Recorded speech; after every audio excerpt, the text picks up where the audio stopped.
So with Drake May making a brief appearance on Thursday Night Football, I kind of wanted to make this video because I feel like we've seen almost every quarterback or first round quarterback make an appearance, minus JJ and minus Michael Penix.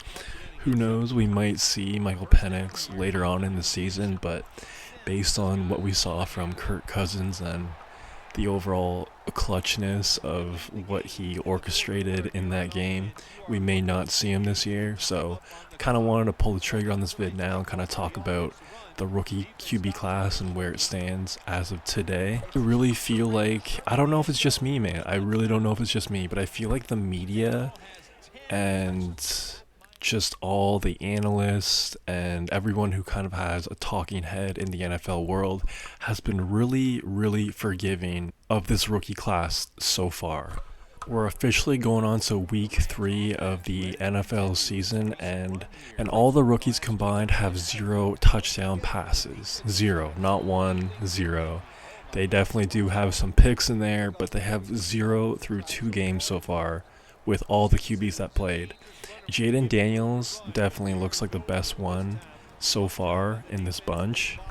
I feel like Cliff Kingsbury there to really help and kind of smooth the transition from his college game to the NFL game is huge. I mean, Bill Belichick had a great quote a couple years ago when he had a special with Nick Saban, and the quote was, no matter who you are, no matter what player you are, no matter what level of ball you're playing at, you can't overcome bad coaching. And I'm not saying the rest of the rookie QBs are dealing with bad coaching, but it's another topic that I want to get into with QBs and rookies in general. Like, the situation you land in and the pieces around you is everything. It's literally everything, man. So Jaden Daniels is definitely in a good one. I feel like in a couple years, if he could stay healthy and he could add more weapons around him, and the Commanders can maybe get a better team and maybe get a better team name one day, I feel like he could be a legit dude. I know it's early for me to say that and to make that claim. He's only played 2 games so far, but he's looked significantly better than everyone else in his rookie QB class, and I just think he should really thank Cliff a lot with how he's looked so far. So let me know if y'all agree with that. And also, another reason why I got sparked to make this vid is just because of the Bryce Young situation. No first overall draft pick has been benched quicker, I believe, than Bryce Young. What, second season into his second game, and he's riding pine now. Pretty crazy, bro. Pretty crazy if you think about it. And then, of course, a lot of people are coming out and defending him, saying that there's not a lot of pieces around him, bad coaching and whatnot, players, ex-coaches, Nick Saban. Nick Saban actually had a quote a day ago how being a rookie quarterback is extremely hard, especially if you don't have the right pieces around you. And I don't know, man. I just feel like we're being very forgiving in this era right now, and I feel like it wasn't this way a few years ago, and I know especially it wasn't this way 10 years ago as well, which I will get into because it's been gnawing in the back of my mind for a while now, and it's kind of been pissing me off a little bit, but I'll get into that in a second. So the whole argument of not having pieces around you for a rookie quarterback is definitely a fine argument, especially if you look at what Bryce Young had a year ago. Bare bones. But look what Caleb Williams has, man. I mean, it's pretty star-studded. Pretty star-studded, dude. And, he hasn't looked completely horrendous. He did look better. Week 2, not a lot better, but he did look more competent for a little longer than he did in week 1. And I know he'll probably get better from week to week. It's just for his case, what's the excuse and when does it stop? Like, okay, he has weapons. Okay, then now what are we going to blame the O-line? Okay, and then hypothetically if the O-line starts to pick it up, are we just going to blame Eberflus and Shane Waldron. Like, I don't know what it is.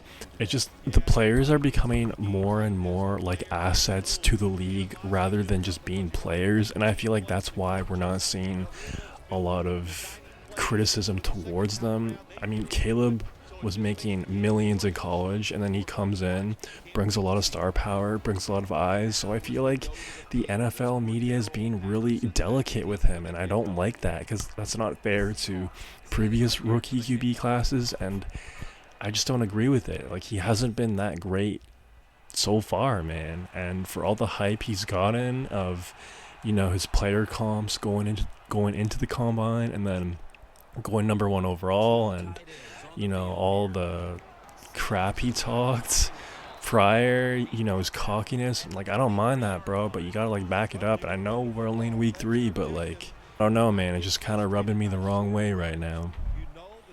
Now I want to compare this rookie class to the one in previous years. 2023, Anthony Richardson, CJ Stroud, Bryce Young.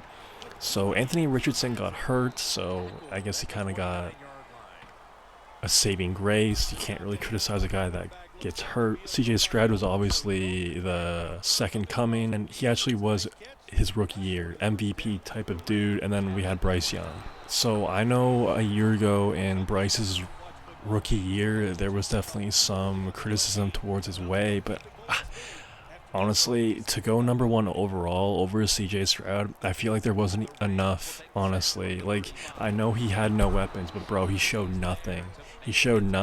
And, to my knowledge, to my recollection, there was nothing of him being the worst draft bust in NFL history. There was no talk of that, I believe. So, I don't know, man. I don't know. In 2022, just an awful QB class. Not much to really mention here. Malik Willis, Kenny Pickett, Matt Corral, blah, blah, blah, blah, blah. And Purdy, but not really the high status QB class that can get a lot of criticism just because they weren't really that good to begin with. So kind of a wash there. But let's look at the 2021 draft class for a second. Trevor Lawrence, Zach Wilson, Trey Lance, Justin Fields, and Mac Jones. Now, those guys in their rookie years, they had the expectations of coming out and looking like strong starting quarterbacks in their rookie year. I feel like they dealt with a lot of scrutiny to a certain extent, and I just don't see the same kind of animosity towards this rookie QB class. I don't know if it's just me, like I mentioned earlier, but that's just what I'm feeling, bro. I don't know. I just feel like we're kind of babying this draft class, and I don't like it. And the thing that really gets me is, everyone's coming to Bryce Young's defense. Everyone's coming to Bo Nix, Caleb Williams. Well, let's rewind the clock back 10 years exactly. The 2014 NFL Draft. Johnny Manziel gets drafted 22nd overall. Goes to the Cleveland Browns. Okay, goes to the Cleveland Browns on that horrendous roster. And the expectations for him were sky high. And, his head coach was not an offensive-minded guy. It was Mike Penton. I believe that's how you pronounce his name. Just a defensive coordinator, head coach that should have never been a head coach. Just put in an awful situation, and he was out of the league within the snap of a finger. And I know you can say what you want off the field, bro, like blah, blah, blah, blah, blah. I get it. Johnny wasn't a model citizen by any means, but man, the dude got exiled pretty quickly, and it just bugs me because when he came in and he didn't look great in Cleveland, there was talk already of this guy sucks, this guy's a QB bust, blah, blah, blah. Why aren't we having that talk with Trevor Lawrence? Oh no. You know what we're getting instead? He gets the richest contract in NFL history, essentially. Like, come on, bro. And like Bryce Young, bro. Everyone comes to his defense, and I know, Bryce Young seems like a really, really nice guy, and Johnny was obviously Johnny, but like still, bro, like it's just, it bugs me, man. It just bugs me because like he was my favorite player back in the day. I know a lot of y'all probably hate him, but man, he was just electric, one of a kind. And look how quickly he went out, bro. And Colin Kaepernick was also one of my favorite quarterbacks to watch before all the controversy and whatnot. Dude was crazy, crazy electric too. And look how quickly he got outed too. And granted, it was partly because of the off the field stuff, absolutely, but his last year with the 49ers, I don't know if any of y'all remember, that was a bare bones roster and he still put up fine stats. Were they great? No, but he looked good in that last season with what he had. He had nothing on that roster, and then what? He's just out of the league.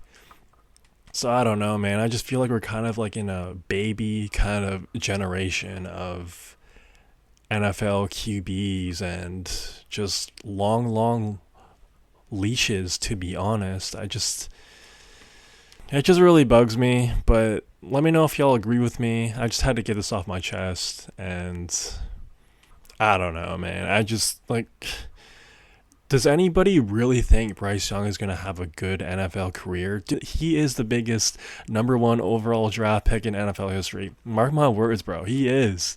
Dude is not going to be a starting quarterback in this league. He's just not going to be. He's too small. He has no arm. He has to jump past to see over the line, bro.